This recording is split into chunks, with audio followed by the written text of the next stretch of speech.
వి gold trusted gold buyers తాకట్టులో ఉన్న బంగారాన్ని విడిపించి ఈ రోజు ఉన్న మార్కెట్ ధరకే కొనబడును. మరిన్ని వివరాలకు సంప్రదించండి 77107720.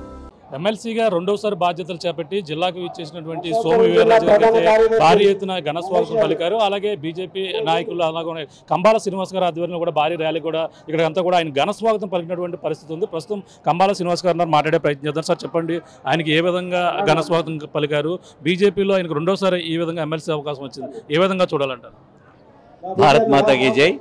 నేను మీ కంబాల శ్రీనివాసరావు, విశ్వ హిందూ ధర్మ పరిరక్షణ రామసేన అధ్యక్షుడిగా, అలాగే భారతీయ జనతా పార్టీ నాయకుడు. మీకు అందరికీ తెలిసిందే, ఆల్మోస్ట్ రాష్ట్రం అంతా కూడా దేశవ్యాప్తంగా కూడా కొంతమందికి సోము వీర్రాజు గారి యొక్క అభిమానులు ఉన్నారండి. ఆయన తిరిగి మళ్ళీ ఎమ్మెల్సీగా ఎన్నికవడంతో ఆంధ్ర రాష్ట్రంలో భారతీయ జనతా పార్టీకి మార్గదర్శకుడైనటువంటి ఆ మహానుభావుడి యొక్క తేజం మమ్మల్ని అందరినీ ఆవరించుకుంది. మేమంతా కూడా కార్యకర్తలు దాదాపుగా ఒక వారం 10 రోజుల నుంచి ఈ ఘన సన్మానం కావాల్సిన ఏర్పాట్లన్నీ చేసుకుంటూ వచ్చాము. మీరు చూస్తూ ఉండొచ్చు, ఫ్లెక్సీలు కట్టడం కానీ, అలాగే ఇక్కడ కార్యకర్తలు కూడా కొంచెం ఏసీ సదుపాయం లేకపోయినప్పుడు కూడా, సౌకర్యంగా ఉన్నప్పుడు చాలామంది ఉంటారు, ఏసీ సౌకర్యం కొంచెం ఇబ్బంది అయినప్పుడు కూడా కార్యకర్తలు ఇక్కడ ఉంటూ ఇంతమంది ఎమ్మెల్యేలు రావడం, అలాగే చాలామంది ప్రజాప్రతినిధులు ఉండడం, ఇదివరకు చేసిన వాళ్ళు కూడా ఉండడం, మంత్రివర్యులు రావడం, ఇదంతా కూడా భారతీయ జనతా పార్టీకి మళ్ళీ ఒక శోభను తీసుకుని వచ్చిందండి. ఈ ఈవెంట్ ఏదైతే జరిగిందో, ఈ ఈవెంట్ కార్యకర్తలకి నూతనోత్సాహం రావడమే కాకుండా రాబోయే కాలంలో భారతీయ జనతా పార్టీ యొక్క విస్తృత స్థాయి పెరగడానికి కూడా చాలా దోహదం చేస్తుంది. ఎందుకంటే సోము వీర్రాజు గారు జాతీయ స్థాయిలో ఆయన ఇన్ఫ్లుయెన్స్ ఉన్న పర్సన్.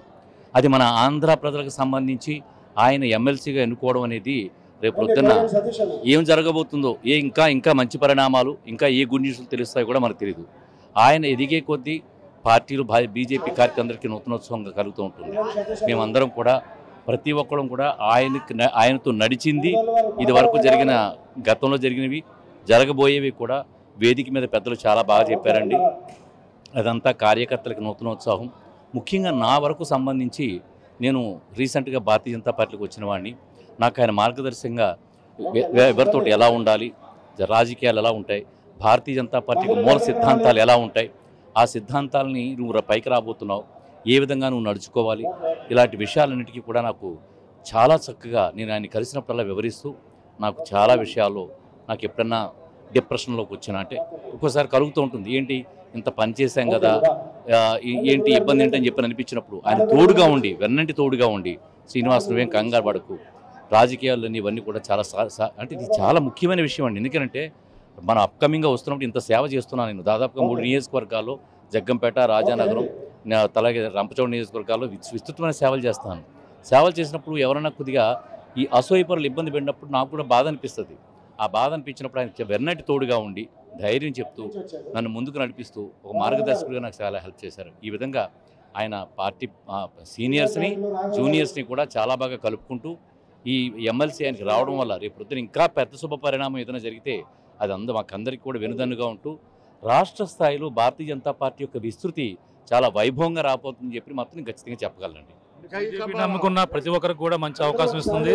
అలాగే మొదటి నుంచి ఉన్నటువంటి సోము వీర్రాజు గారికి అయితే ఇప్పుడైతే ఎమ్మెల్సీ ఇచ్చారు. మీరు కూడా ఇటీవల బీజేపీలో జాయిన్ అయ్యారు. మీకు ఎటువంటి బీజేపీ బాధ్యత ఇస్తుందని మీరు భావిస్తున్నారు? మీ కార్యకర్తలు కూడా ఏమిస్తుందని ఆశగా ఎదురు చూస్తున్న పరిస్థితి ఎలా చూడాలి? కార్యకర్తలకు చాలా పెద్ద ఆశలు ఉంటాయండి. కానీ నేను జాయిన్ అయినప్పుడు కూడా చెప్పాను, అధిష్టానానికి లోబడి ఏ విధమైన బాధ్యతలు ఇస్తే అవి నిర్వర్తిస్తాను తప్ప ఈరోజు ఇచ్చారని చెప్పి పొంగిపోవడం కానీ, ఇవ్వలేదని నిరాశపడడం కానీ, అలాంటి పరిస్థితుల్లో పడకుండా మాత్రం నేనైతే చాలా సమతౌల్యంగా ఉంటూ ఏ పని చెప్తే ఆ పని నాకు ఇంకా బాధ్యతలు ఏమి అప్పచెప్పలేదండి. వెయిట్ చేస్తున్నాం. ఇంకా మాకు రాష్ట్ర స్థాయిలో అధ్యక్షుల స్థాయిలో ఇంకా ప్రకటించలేదు. అది వచ్చిన తర్వాత కొన్ని కీలకమైన పోస్టులు కూడా వస్తాయని తెలిసింది. అది వచ్చినప్పుడు ఏమైనా బాధ్యత ఇచ్చినట్టయితే తప్పనిసరిగా స్వీకరిస్తాను. కానీ కార్యకర్తలకైతే మాత్రం చాలా పెద్ద పెద్ద ఆశలు ఉన్నాయండి. వాళ్ళ ఆశల గురించి నేను మాట్లాడలేను కదా, అలాగే అధిష్టానం నిర్ణయాన్ని కూడా నేను ఎదిరించలేను. కాబట్టి నేను సమతౌల్యంగా ఉంటూ నేను ముందుకెళ్తున్నాను. ఈరోజు కార్యక్రమం ముఖ్య అతిథులు ఎవరెవరో పాల్గొన్నారండి? ఈ యొక్క కార్యక్రమానికి ఆయనకి ఎవరెవరో ఘన స్వాగతం పలికారు? శ్రీనివాస్ వర్మ గారండి, అలాగే ఆదిరెడ్డి శ్రీనివాస్ గారు ఉన్నారు కదా, ఆయన వచ్చారు. అలాగే కందుల దుర్గేష్ గారు వచ్చారు. ఇలాంటి పెద్ద అందరూ దాదాపుగా 7 మంది ఎమ్మెల్యేలు, 3 ఎంపీలు వచ్చారు. మా అధిష్టానం అయినట్టు పురంధరేశ్వరి గారికి అర్జెంటుగా ఢిల్లీ పని మీద వెళ్ళారు. సో మాకు అందరికీ కూడా చాలా సముచితమైన స్థానం ఇస్తూ వీళ్ళందరికీ వేదిక మీద తీసుకుని పెద్దవాళ్ళందరూ కూడా చాలా ఘనస్వగా వాళ్ళకి శుభాకాంక్షలు తెలియజేశారు. చాలా పెద్ద ఎత్తున తెలియజేశారు. రాజమండ్రి పురవీధుల్లో భారతీయ జనతా పార్టీ ఈ ర్యాలీ వెళ్తుంటే కన్నుల పండుగ ఉండి చాలా వైభవంగా ఎంజాయ్ చేశారు. భారతీయ జనతా పార్టీ నాయకులందరూ కూడా ఎంజాయ్ చేశామండి. చూస్తున్నా ఇది పరిస్థితి. బీజేపీకి అయితే మొత్తం భారీ ఎత్తున అయితే ఘన స్వాగతం పలికినటువంటి పరిస్థితి ఉంది. అలాగే సోము వీర్రాజు రెండవసారి ఈ యొక్క ఎమ్మెల్సీగా బాధ్యతలు చేపట్టి అలాగే కార్యకర్త స్థాయి నుంచి ఆయనంతా కూడా బీజేపీ కృషి చేసిన నేపథ్యంలో అధిష్టానం అయితే ఆయన గుర్తించి ఈ విధంగా ఆయనకైతే ఎమ్మెల్సీ పదవి ఇచ్చిన నేపథ్యంలో అదే అలాగే బీజేపీ నాయకులు అలాగే భారీ ఎత్తున అయితే ఆయన ఘన స్వాగతం పలికారు.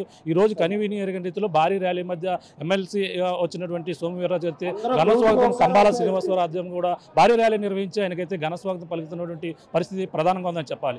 ఇది ఉన్న తాజా పరిస్థితి. కెమెరామెన్ అనిల్తో ప్రకాష్, RTV రాజమండ్రి నుంచి. మరిన్ని వీడియోస్ కోసం ఛానల్ ని సబ్స్క్రైబ్ చేయండి. లేటెస్ట్ అప్డేట్స్ కోసం వాట్సాప్ ఛానల్ ని ఫాలో అవ్వండి. ఆ లింక్ డిస్క్రిప్షన్ లో ఉంది.